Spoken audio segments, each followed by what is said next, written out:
जी class 9th exercise 8.2 question number 3 करना आपां ते थर्ड क्वेश्चन दी स्टेटमेंट आ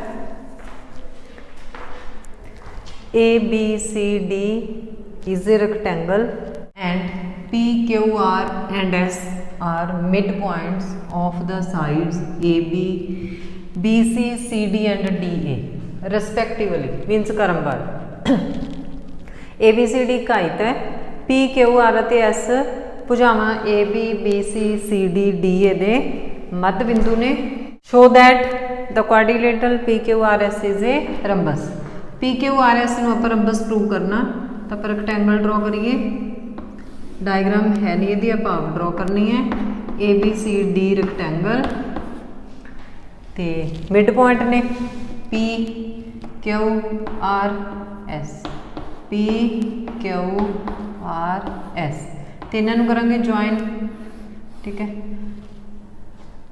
ज्वाइन किया इन्हों तो जी P Q R S quadrilateral आ इनू आप रंबस प्रूव करना ठीक है रंबस होगी ये तो रंबस प्रूव कर ले सब तो पहला तो जिम्मे आप फर्स्ट तो सैकेंड क्वेश्चन किए हैं डायगनल ड्रॉ करना तो मैं तुम्हें सिंपल जिहा लिखा दूँगी A B C triangle P and Q mid point ये पैरेलल होगी हाफ होगी similarly R and S mid point R S parallel A C and half A C then S R parallel P Q and S R equal P Q ये side equal हो गया similarly ये हो गया S P R Q इधर नूं diagonal draw करांगे तो यह बी डी दे पैरेलल भी होणगियां ते हाफ भी होणगियां then S P parallel R Q and S P equal R Q देखो ऑपोजिट साइड तो इक्वल हो गया हुण जे इन्हां चों एक साइड भी ये इक्वल होगी तो ये साइड ये इक्वल पहले ही है तो भी ये इक्वल हो जानी है तो आपां इहनूं इहदे इक्वल प्रूव करने लई की करना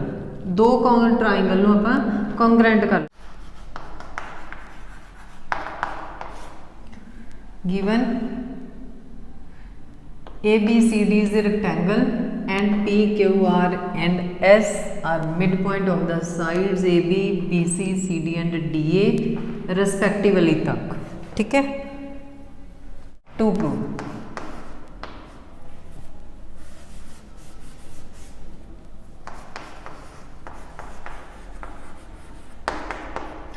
quadrilateral P Q R S is a rhombus Punjabi medium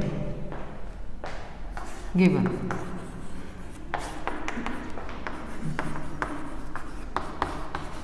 A B C D एक आयत है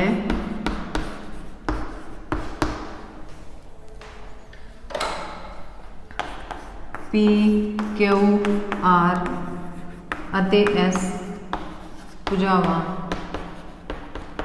A B B C C D अते डी ए दे मध्य बिंदु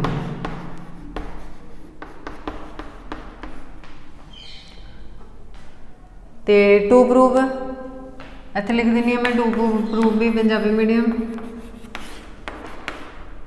चतुर्भुज पी क्यू आर एस एक सम चतुर्भुज है मतलब कि इनू आपां सम चतुर्भुज प्रूव कर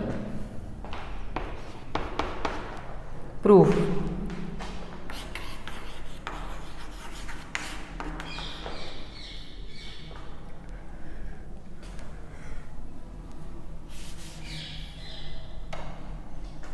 construction join A C and B D आप इन्हों ज्वाइन कर लेना ए सी मैं पहले ही दसिया है तुहानूं ते नाल बी डी नूं भी ज्वाइन कर लेना ए सी अते बी डी नूं मिलाओ ए सी अते बी डी नूं मिलाओ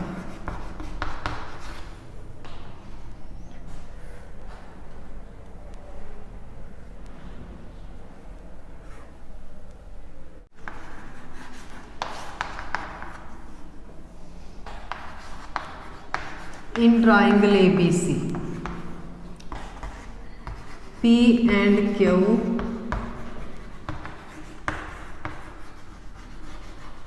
mid points of sides A B and B C. सो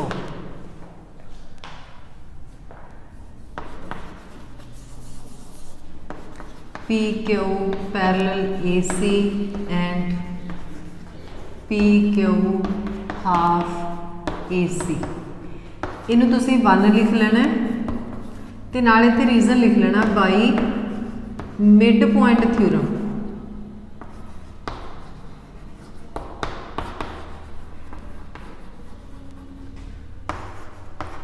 मध्य बिंदु थ्योरम अनुसार किसी भी ट्राइंगल दे विच जदों टू साइड दे मिड पॉइंट नू जॉइनिंग लाइन सैगमेंट हुंदा तां ओह थर्ड साइड दे पैरेलल भी हुंदा ते हाफ भी हुंदा। इन ट्राइंगल ए डी सी पहले ਆਪਾਂ लिखिए ए बी सी, हुण लिखनी है A D C. R and S midpoint of CD and AD. So RS parallel AC and RS half AC. Inu लिखना 2 from 1 and 2। 1 and 2 तो की लिखना, ये दोवें parallel P Q parallel R S. R S भी A C दे parallel है, P Q भी ए सी दे पैरेलल, तो पी क्यू ते आर एस भी की हो गई parallel. And P Q equal R S, P Q half A C है इक्वल, तो आर एस भी हाफ इक्वल आ ए सी दे, तो पी क्यू ते आर एस भी की हो गई इक्वल। तो इनू तुसी पॉइंट मार्क कर लेना ए। हुण पंजाबी मीडियम सेम ही लिखना, इत्थे जिथे मैं लिखा इन ट्राइंगल ए बी सी, तुसी इत्थे लिखना त्रिकोण ए बी सी विच पी अते क्यू भुजावां ए बी अते बी सी दे मध्य बिंदु हैं।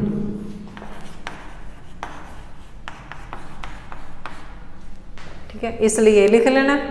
फिर सेम त्रिकोण ए डी सी विच आर अते एस भुजावां सी डी अते ए डी दे मध्य बिंदु हैं। स्टैप सेम ही आ।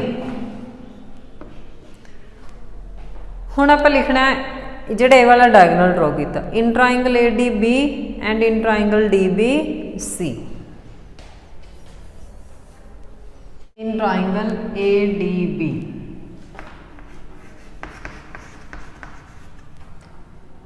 P and S midpoint of AB and AD।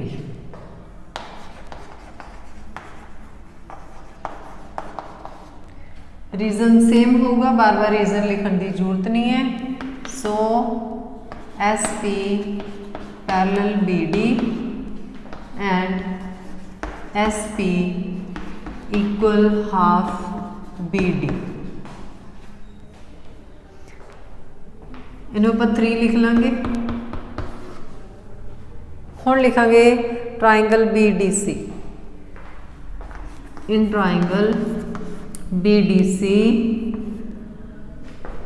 सी दे विच Q and R mid point ने। Q and R mid points of sides B C and D C. So R Q parallel B D and R Q half B D, इनू लिख लेना 4।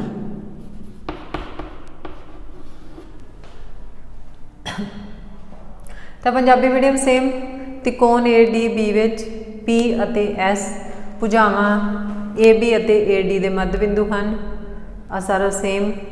ਤਿਕੋਣ B D सी ਵਿੱਚ Q ਅਤੇ R ਭੁਜਾਵਾਂ B C ਅਤੇ C D ਦੇ ਮੱਧ ਬਿੰਦੂ ਹਨ। ਹੁਣ ਇੱਥੇ ਲਿਖਣਾ ਆਪਾਂ from 3 and 4 ਇਹ ਹੋਗਾ।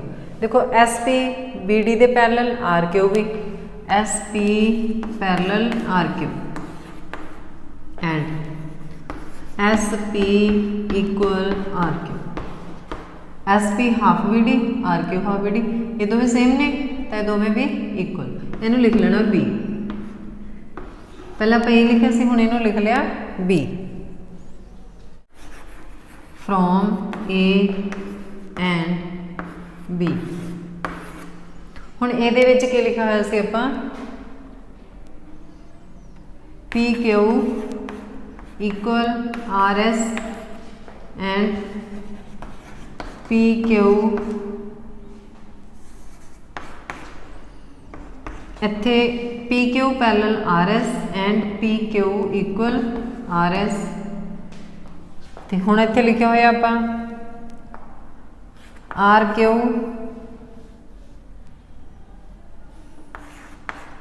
Parallel S P and R Q equal S P. Same ही है, ठीक है। एस पी इधर लिख लो, इधर लिख लो, सेम ही है। इधर भी लिख सकते हो जिवें इत्थे लिखे हुए। देखो हम ऑपोजिट साइड इक्वल भी हो गया तो पैरल भी। देखो P Q parallel S R R S, ठीक है। R Q parallel S P R Q S P parallel भी ने तो इक्वल भी ने। जे पैरल भी ने तो इक्वल भी ने तो एस पी क्यू आर की बन गई एक rhombus. Opposite sides are equal and parallel, सो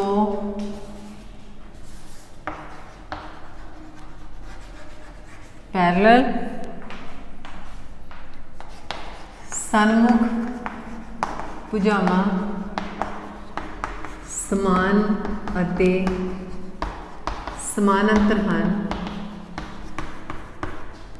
इसलिए पी क्यू आर एस एक समांतर चतुर्भुज।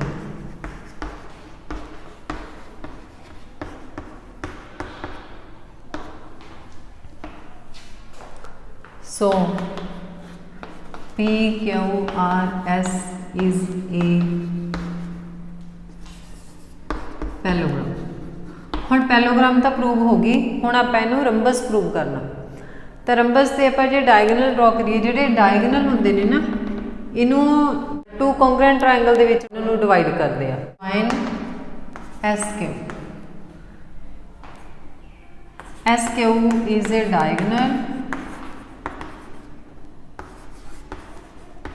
of parallelogram PQRS। SQ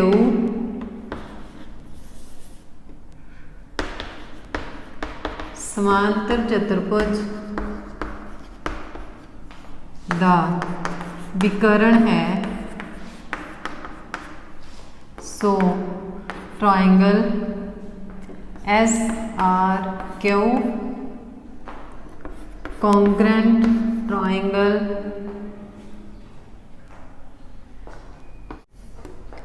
SRQ SPQ।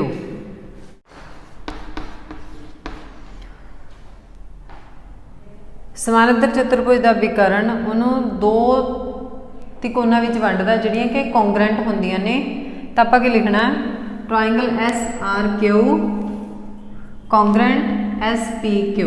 हुण जे कॉन्ग्रेंट ने ट्रायंगल तो इन्हां दीयां साइड्स की होणगियां equal, SR equal SP by CPCT। तो इत्थे लिख दिंदे आ diagonal divides the parallelogram into two triangles, two congruent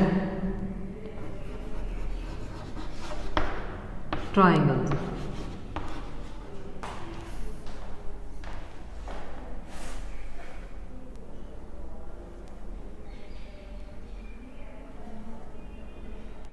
and PQ equal RQ। देखो ऑपोजिट साइड का तो पहले इक्वल से, हुण ये साइड ये इक्वल भी होगी, ये साइड ये इक्वल भी होगी, then PQRS is a rhombus. सो PQRS इज ए रंबस।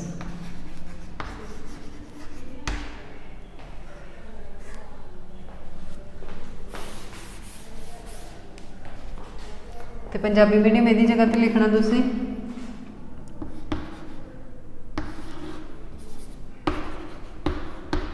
समानांतर चतुर्भुज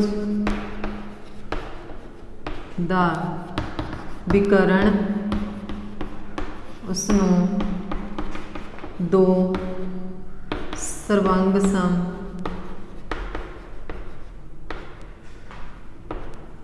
तिकोना विच वंडदा है, तिकोना विच वंडदा है।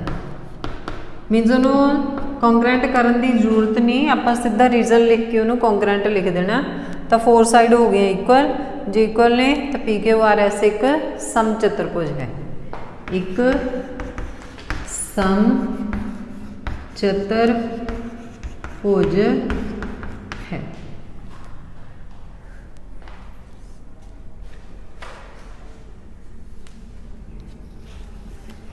Question number 4, ABCD is a trapezium in which AB parallel DC, BD is diagonal। ABCD एक समलंब चतुर्भुज है, AB समानांतर DC है, BD is diagonal, BD एक डायगोनल है। E mid point AD, E है जिहड़ा AD का मध्य बिंदु है। A line is drawn through E तो एक लाइन ड्रॉ की गई है पैरेलल टू AB। हुण ये जिहड़ी लाइन है AB दे पैरेलल समानांतर है। इंटरसैक्टिंग BC एट F, जिहड़ी BC नूं F ते इंटरसैक्ट करदी है, तो BC नूं इंटरसैक्ट करदी है तो इत्थे भी इंटरसैक्ट करूगी, तो इत्थे भी आपां पॉइंट मार्क कर लैंदे आ O, कोई भी मार्क कर सकते हो। Show that F is the mid point of BC, तो F नूं आपां BC दा मिड पॉइंट प्रूव करना। हुण इहदे च की करना, पहले ये वाली ट्राइंगल लिखनी, E मिड पॉइंट है, EF AB दे पैरेलल है, सो O is mid point BD। तो रीजन लिखना, in triangle ABD line passing through of one side parallel to other side bisect the third side. त्रिकोण विच एक भुजा के मध्य बिंदु तो लंघण वाला रेखाखंड जो दूजी भुजा के समानांतर होंदा है, तीजी भुजा नूं समदुभाजित करता। फिर सिमिलरली दूसरी ट्राइंगल, तो गिवन लिखते हैं। तो गिवन क्वेश्चन के विचों ABCD trapezium in which AB parallel DC, BD is a diagonal and E is the midpoint of AD, a line is drawn through E parallel to AB intersect BC at F। तो अगे लिखते हैं to prove, जिहड़ा show that है वो होंदा है to prove F is the mid point of BC। तो पंजाबी मीडियम गिवन ABCD एक समलंब चतुर्भुज है जिस विच AB समानांतर DC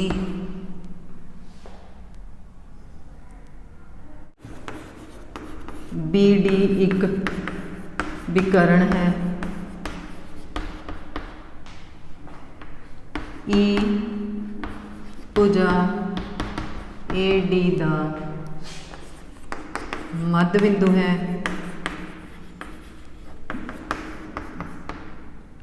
AB दे समानांतर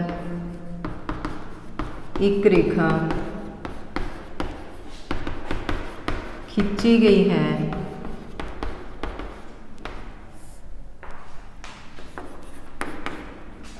जो BD ਨੂੰ O ਤੇ ਕੱਟਦੀ ਅਤੇ BC ਨੂੰ F ਤੇ ਕੱਟਦੀ। टू प्रूव, तो टू प्रूव मैं इत्थे ही लिखा दिनी हाँ FBC का मध्य बिंदु। तो सीगा इंग्लिश मीडियम तो पंजाबी मीडियम का गिवन तो टू प्रूव। हुण आपां लिखते हैं proof.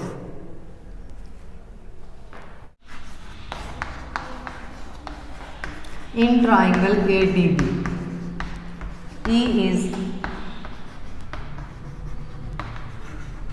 midpoint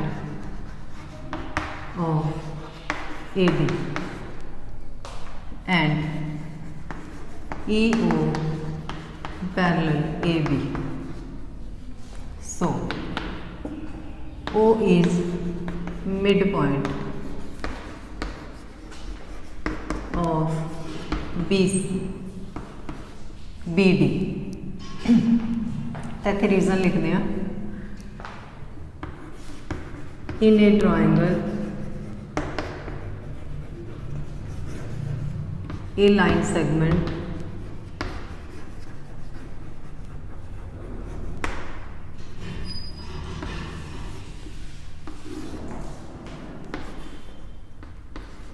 passing through a midpoint of one side parallel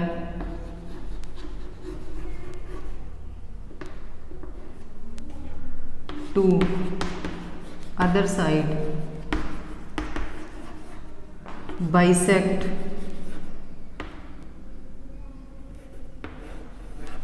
the third side।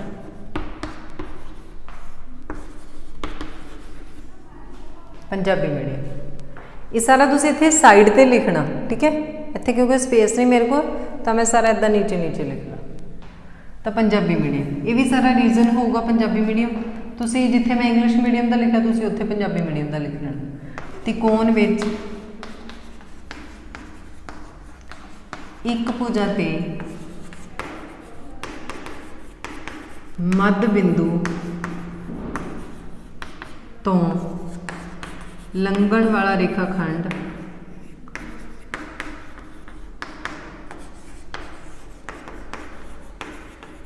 जो दूजी भुजा दे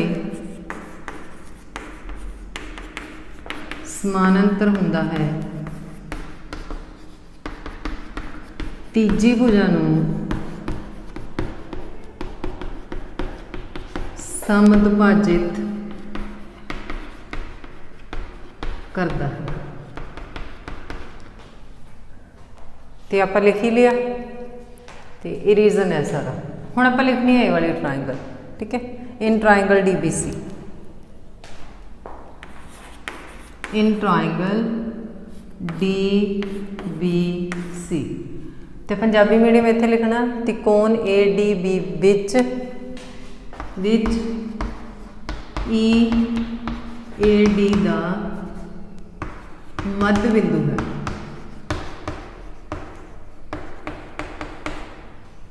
तो सेम लिखना ये समानांतर भी तो गिवन ही है question they which. In triangle DBC हुण देखो ए साइड ये पैरलल है तो ए साइड ये पैरलल, इट मीनस ये भी की होगी parallel. OF parallel AB and AB parallel DC, so OF parallel DC and O is midpoint of BD। ਆਪਾਂ ਇਹਦੇ ਵਿੱਚ ਪ੍ਰੂਵ ਕੀਤਾ, ਠੀਕ ਹੈ। ਤਾਂ ਇਹਦੇ ਨਾਲ ਲਿਖ ਲੈਣਾ ਪ੍ਰੂਵਡ ਅਬਵ, ਉੱਪਰ ਸਿੱਧ ਕੀਤਾ। ਪੰਜਾਬੀ ਮੀਡੀਅਮ ਅਤੇ ਉਹ ਭੁਜਾ BD ਦਾ ਮੱਧ ਬਿੰਦੂ ਹੈ।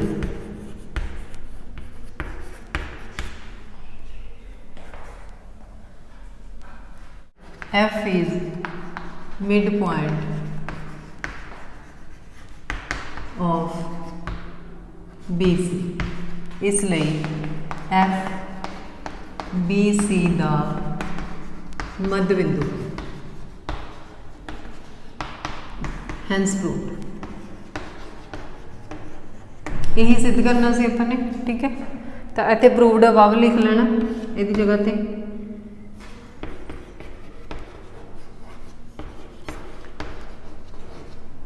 ਪ੍ਰੂਵਡ ਅਬਵ ਉੱਪਰ ਸਿੱਧ ਕੀਤਾ, ਕਿਉਂਕਿ ਆਪਾਂ ਇੱਥੇ ਸਿੱਧ ਕੀਤਾ ਸੀ ਪਹਿਲਾਂ ਕਿ ਉਹ ਹੈ ਜਿਹੜਾ ਉਹ BD ਦਾ ਮੱਧ ਬਿੰਦੂ ਹੈ। ਤੇ ਇਹ ਸੀਗੇ 8.2 ਦੇ ਕੁਐਸਚਨ ਨੰਬਰ 3 and 4।